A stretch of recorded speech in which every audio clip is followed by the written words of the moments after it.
Hey, I'm back with the next part of my series on how to connect with your body and intuition using somatic psych theory. And we're starting this process by learning your own autonomic nervous system. Please check out the earlier videos for context. This is an organized video and written series, so if you're just getting here, please start at the beginning. I stitched and/or linked this video to the last one. You might be wondering, why is he spending so much time on the overview of the autonomic nervous system? Having a solid understanding of how your own ANS works is what gives the somatic exercises and tools their power. It's not actually the somatic exercises and tools themselves. It's how you use them according to what your body needs. So you have to know the why. Knowing the why helps you stick with the tools even when it gets rough. It helps you be more intentional with your somatic work so you're not just doing vagal nerve stretches because you saw it on YouTube. It helps you listen and respond to what your body and nervous system needs. And it helps you collaborate with your body when you're making decisions. I'm always going to be linking everything back to the theory and back to the body, so we never lose the context and we never lose the why. I decided to use Daniel Siegel's hand model of the brain to visually demonstrate the basics of the autonomic nervous system to make sure y'all got it before we go deeper. Here's the full hand model of the brain. Let's start with the wrist. The wrist represents the spinal cord. The spinal cord is the two-way street where the brain and body communicate with each other about cues of safety and danger in the environment and how to respond to them. So the next part of your hand model is your palm. Your palm represents your brainstem. Your brainstem is the oldest part of your brain. Now connect this to what I told you about your dorsal vagus, which is the oldest and fastest part of your autonomic nervous system. Your dorsal vagus starts in your brainstem and moves down to your heart, your lungs, your stomach, and the diaphragm. Your dorsal vagus regulates how you breathe, how you digest food, and how your heart works. And your brainstem is connected to your fight-flight. The next part of the hand model of the brain is the thumb. The thumb represents the limbic area of our brains. As you can see, the limbic area is connected to the brainstem.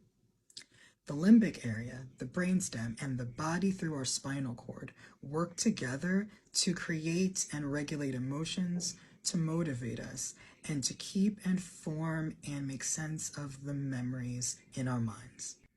The limbic area of our brains helps us make meaning of the cues we get from the environment.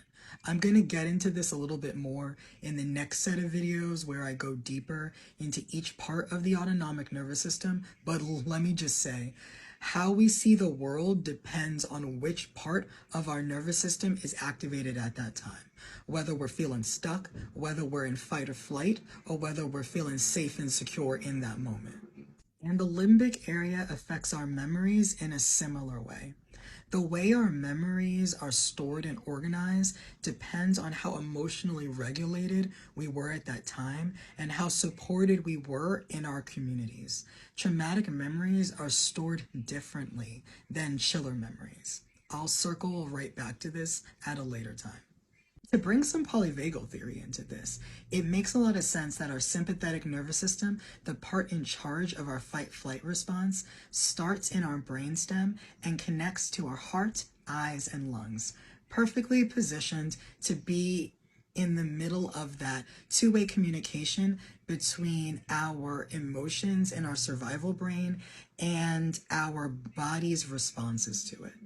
In this way, the limbic area of our brains helps to regulate our autonomic nervous system by being the connection point between the unconscious and autonomic emotions of our survival brain and our reasoning and conscious thought in our cortex part of our brain.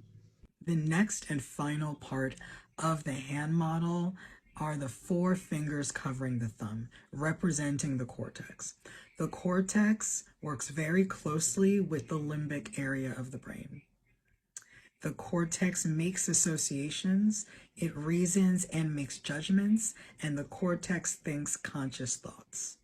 So now using this model, if the brainstem receives information, the limbic center makes meaning, the cortex applies logic and integrates all the information from the body and the outside world, the brainstem, the limbic area and our emotions, and the conscious thoughts of the cortex.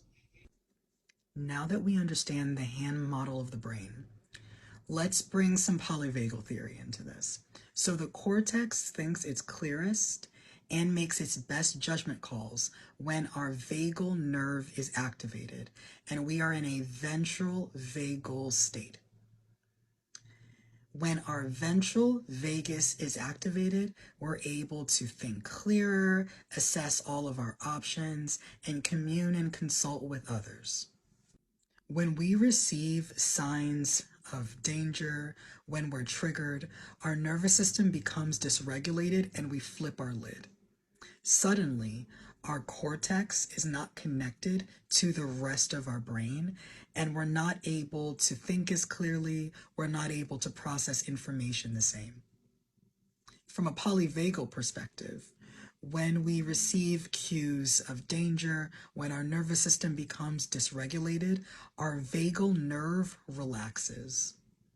And this allows the other parts of our autonomic nervous system, our fight-flight, our dorsal vagal, to kick in. So in somatic work, we're looking for a balance.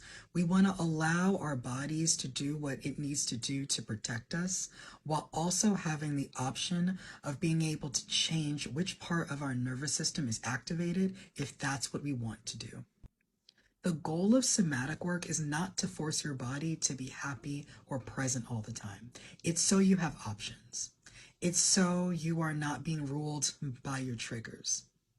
It's so your body doesn't have to constantly be shutting down all the time or constantly in a state of fight or flight, which both can have negative health effects. It's the ability to know exactly how you feel, what's causing it, and whether how you feel right now is actually serving you. If it is, and you like how you feel, you have the somatic tools to really savor it. If it's not, and you want to change, you have the somatic tools to regulate yourself or to connect with your community. The next video will go even deeper on the sympathetic nervous system's fight-flight response.